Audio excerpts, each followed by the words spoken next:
दोस्तों नमस्कार, स्वागत है आप सभी का उत्तर प्रदेश स्पेशल प्रश्नों के क्लास में। कैसे हैं आप सभी लोग? उम्मीद करते हैं दोस्तों आप लोग अच्छे होंगे और पढ़ाई लिखाई अच्छे से कर रहे होंगे। दोस्तों आइए दोस्तों प्रश्नों को डिस्कस करते हैं। प्रश्न नंबर 1 है साथियों, उत्तर प्रदेश के किस जिले में वेद विज्ञान केंद्र बनाए जाने का प्रस्ताव किया गया? उत्तर प्रदेश के किस जिले में वेद विज्ञान केंद्र बनाए जाने का प्रस्ताव किया गया? अभी उत्तर प्रदेश का बजट कल लागू किया गया तो उसी में ये प्रस्ताव रखा गया है और कल की क्लास में हो सकता है हम आपको बजट ही पढ़ा दें। ठीक, तो आइए इसमें देखते हैं। ऑप्शन ए है मेरठ, ऑप्शन बी है मथुरा, ऑप्शन सी है साथियों अयोध्या, ऑप्शन डी है सीतापुर। तो उत्तर प्रदेश के सीतापुर जनपद में वेद विज्ञान केंद्र बनाए जाने का प्रस्ताव रखा है। और सीतापुर में कहा? नैमिषारण्य है धाम जो है, नैमिषारण्य धाम में। यहाँ पर जैसे मथुरा और अयोध्या को सजाया जा रहा है एक धार्मिक नगरी के रूप में, वैसे ये नैमिषारण्य को भी, नैमिषारण्य में एक कहावत सुनी गई है कि यहाँ पर 108 ऋषि मुनियों की कथा यहाँ पर संपन्न की गई है। तो इस हिसाब से इसलिए वहां पर वेद विज्ञान केंद्र बनाया जा रहा है और वहां डेवलप किया जा रहा है। ठीक, अगला प्रश्न है साथियों, मोतीलाल नेहरू बाल संग्रहालय उत्तर प्रदेश के किस जनपद में स्थित है? मोतीलाल नेहरू बाल संग्रहालय उत्तर प्रदेश के किस जनपद में स्थित है? ऑप्शन ए है मित्रों प्रयागराज, ऑप्शन बी है वाराणसी, ऑप्शन सी है लखनऊ, ऑप्शन डी है साथियों गोरखपुर। तो मोतीलाल नेहरू बाल संग्रहालय उत्तर प्रदेश के लखनऊ में स्थापित है। कहां पर है? ये लखनऊ में स्थित है। ऑप्शन सी इसका सही उत्तर हो जाएगा साथियों।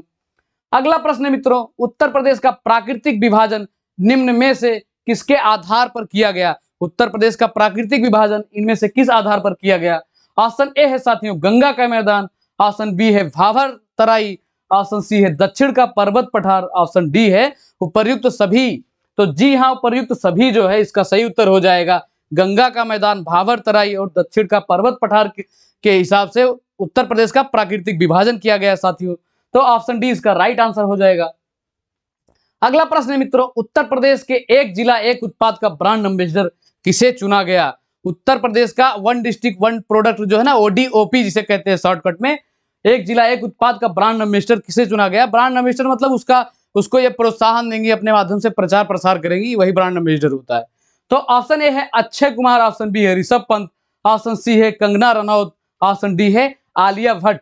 तो ऋषभ पंत को कहाँ का किया गया है? उत्तराखंड का ब्रांड एम्बेसडर नियुक्त किया गया है, उत्तराखंड का। ठीक, उत्तराखंड का ब्रांड एम्बेसडर नियुक्त किया गया है। और उत्तर प्रदेश के ओडीओपी का ब्रांड एम्बेसडर कौन है? ये कंगना रनौत जी है। कौन है? कंगना रनौत जी हैं। और आलिया भट्ट कौन है? इनको PETA person of the year चुना गया है, PETA person of the year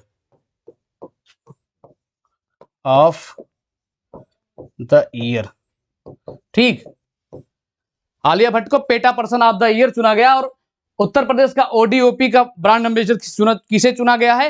Kangana Ranaut को, जो कि इनके अनुसार भारत जो है 2014 में आजाद हुआ है। तो आप लोग जानते हैं कब आजाद हुआ है, लेकिन इनके हिसाब से आजादी तब मिली जब योगी जी आए हैं। तो ये भी एक महान भाव है और ये एक बहादुर बेटी है। एक डिबेट में सुने थे योगी जी कहे कि ये बहादुर बेटी है उत्तर प्रदेश की। तो ठीक है, अपने राज्य का विकास होना चाहिए, कोई कुछ भी हो, कोई मतलब नहीं। अगला प्रश्न है साथियों, राष्ट्रीय जलीय जीव घोषित गंगा डॉल्फिन उत्तर प्रदेश के किस जनपद में पाई जाती है? राष्ट्रीय जलीय जीव घोषित गंगा डॉल्फिन उत्तर प्रदेश के किस जनपद में पाई जाती है? ऑप्शन ए है साथियों मिर्जापुर, ऑप्शन बी है सोनभद्र, ऑप्शन सी है उपर्युक्त दोनों, ऑप्शन डी है इनमें से कोई नहीं। तो उपर्युक्त दोनों, ये मिर्जापुर और सोनभद्र दोनों में गंगा डॉल्फिन पाई जाती है। और गंगा डॉल्फिन को राष्ट्रीय जलीय जीव घोषित किया गया है। और डॉल्फिन डे कब मनाते हैं? ये 5 अक्टूबर को मनाते हैं। कब मनाते हैं? 5 अक्टूबर को मनाते हैं। और गंगा को राष्ट्रीय नदी का दर्जा कब दिया गया साथियों? ये 2008 में दिया गया। कब दिया गया? गंगा नदी को राष्ट्रीय नदी का दर्जा 2008 में दिया गया। और इसके लिए एक मिशन चलाया गया दोस्तों, NMCG, शॉर्टकट में लिख दे रहे हैं और बता दे रहे हैं आपको, national mission for clean Ganga. National mission for clean Ganga एक चलाया गया गंगा की सफाई के लिए, जो कि कागजों में है। बाकी अगर आप गंगा किनारे कभी गए होंगे तो देखे होंगे सफाई कितनी है कितनी नहीं है। अगर बनारस जाइएगा तो जरूर देख लीजिएगा। ठीक, तो ये हो गया इसके बारे में। तो इसमें मिर्जापुर और सोनभद्र दोनों जगह ये डॉल्फिन पाई जाती है। और पिछले प्रश्न में एक जानकारी रह गई दोस्तों, ये जो ओडीओपी था अपना, ये 24 जनवरी 2018 24 जनवरी 2018 को यह घोषित किया गया या लागू किया गया कि अब हर एक जिले में एक उत्पाद को वरीयता दी जाएगी, ठीक, उत्तर प्रदेश में। तो ये कब किया गया? और 24 जनवरी क्या होता है? अपने राज्य का स्थापना दिवस होता है। उत्तर प्रदेश स्थापना दिवस 24 जनवरी को मनाया जाता है, क्योंकि 24 जनवरी 1950 को उत्तर प्रदेश का गठन हुआ था, इसलिए 24 जनवरी को ओडीओपी की स्थापना की गई, ठीक। अगला प्रश्न है साथियों, गंगा यमुना मैदान में कहीं कहीं लौड़िये या क्षारीय मृदाएं मिलती हैं, जिन्हें सामान्य भाषा में क्या कहा जाता है? ये मोस्ट एक्सपेक्टेड क्वेश्चन है, बहुत बार आया गया क्वेश्चन ये, तो इसको एक बार देखिएगा। गंगा यमुना मैदान कहीं कहीं लौड़िये या क्षारीय मृदाएं मिलती हैं, जिन्हें सामान्य भाषा में क्या कहा जाता है? ऑप्शन ए है ऊसर, ऑप्शन बी है बंजर, ऑप्शन सी है कल्लर, ऑप्शन डी है रे, ऑप्शन ई है उपर्युक्त सभी। तो उपर्युक्त सभी हैं, ऊसर, बंजर, कल्लर या रे, इन नामों से यह प्रश्न पूछा गया है, इसलिए हम चारों को आपको बता दिए हैं। आप इसको नोट कर लीजिएगा, लिख लीजिएगा अपने कॉपी में, ठीक। अगला प्रश्न है साथियों, फर्रुखाबाद में गंगा के किनारे मुगल घाट का निर्माण किसने कराया था? फर्रुखाबाद गंगा के किनारे स्थित है और इसके किनारे मुगल घाट का निर्माण किसने कराया था? ऑप्शन ए है अकबर, ऑप्शन बी है साथियों बाबर, ऑप्शन सी है शाहजहां, ऑप्शन डी है औरंगजेब। तो ये औरंगजेब जो था, ये फर्रुखाबाद में गंगा के किनारे मुगल घाट का निर्माण कराया था, ठीक। अगला प्रश्न है साथियों, उत्तर प्रदेश में आम निर्यातक जोन कौन कौन से हैं? उत्तर प्रदेश में आम निर्यातक जोन कौन कौन से हैं? तो ऑप्शन ए है लखनऊ, ऑप्शन बी है सहारनपुर, ऑप्शन सी है उपर्युक्त दोनों, ऑप्शन डी है इनमें से कोई नहीं। तो उपर्युक्त ये दोनों जो हैं, लखनऊ और सहारनपुर, या ये दोनों आम निर्यातक जोन के रूप में जाने जाते हैं। और लखनऊ का जो आम की वैरायटी है, ये दशहरी है। क्या है? दशहरी, जो कि ये मुख्यतः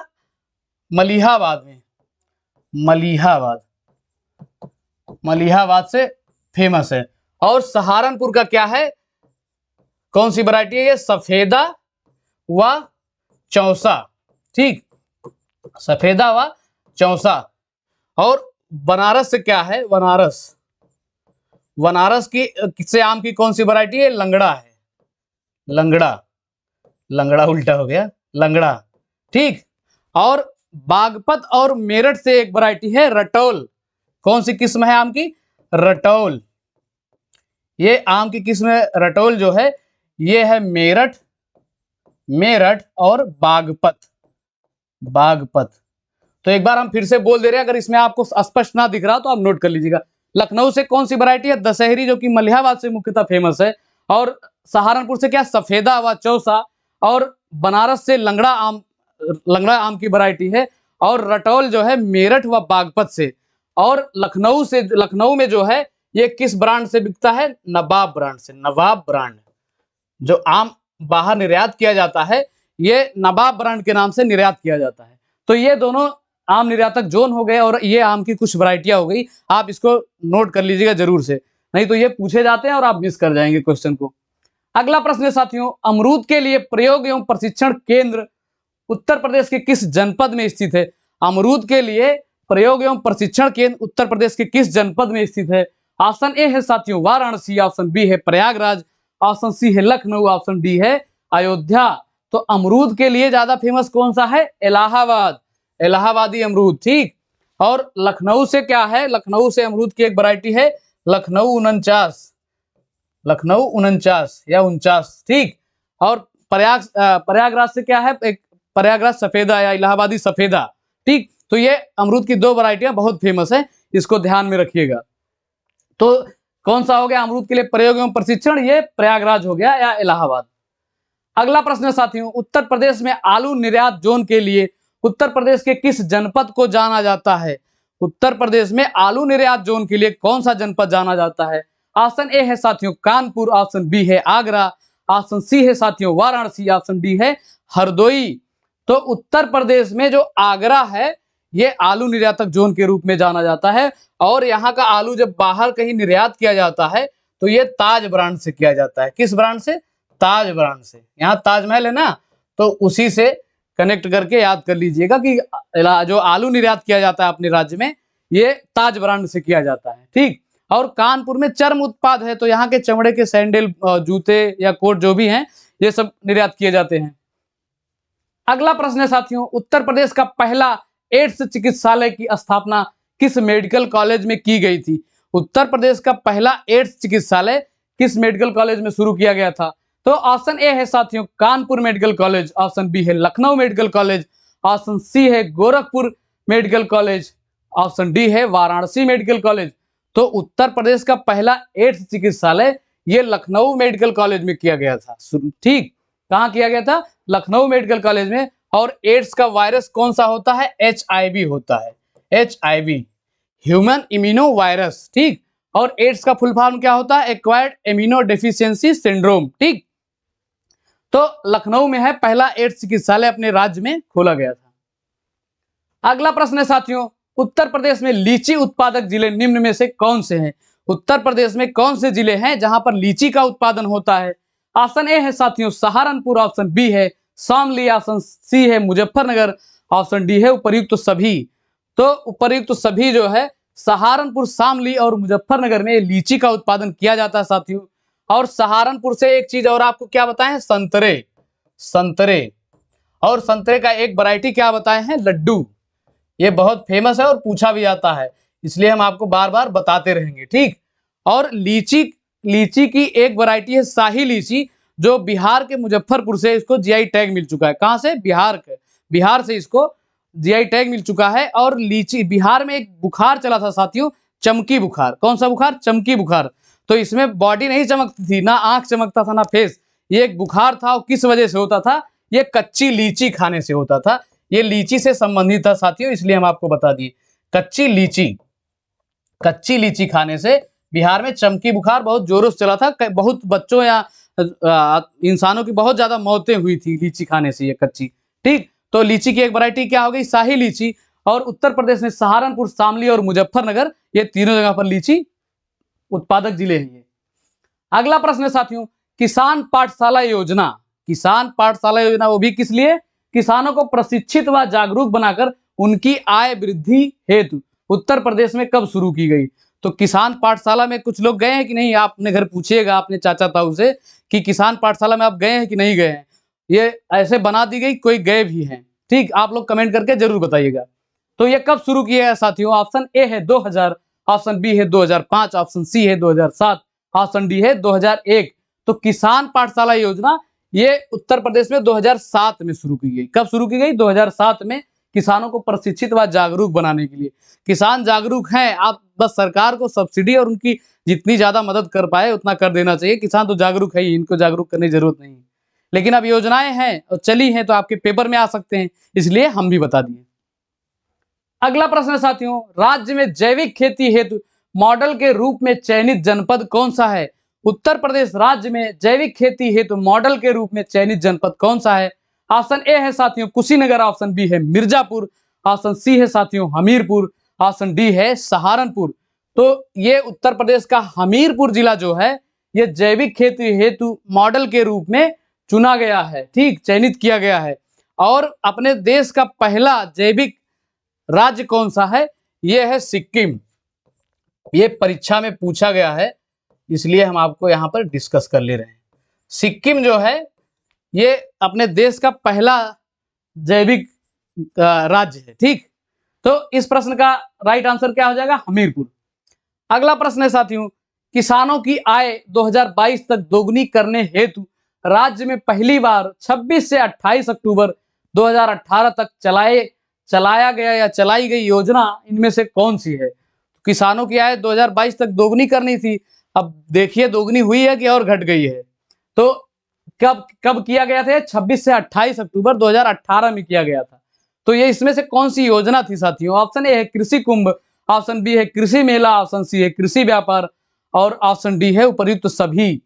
तो ये किसानों की आय दोगुनी करने के लिए कृषि कुंभ योजना चलाई गई थी। वो भी कब तक चलाई गई थी? 26 से, इससे चलाई गई थी 2022 तक दोगुनी करने के लिए कृषि कुंभ योजना चलाई गई थी, ठीक। तो ऑप्शन ए इसका राइट आंसर हो जाएगा साथियों। तो साथियों प्रश्न हमारे इतने ही रहते हैं। हो सकता है कि आपको हम कल बजट करवा दें, अगर समय बच गया, हमारे पास समय का अभाव ना रहा, तो हम प्रश्नों की जगह आपको बजट की क्लास ले लेंगे। ठीक, तो मित्रों वीडियो को लाइक करिएगा और चैनल को सब्सक्राइब करिएगा, अपने मित्रों रिश्तेदारों के साथ शेयर करिएगा। साथ बनाए रखने के लिए साथियों बहुत बहुत धन्यवाद। जय हिंद, जय भारत।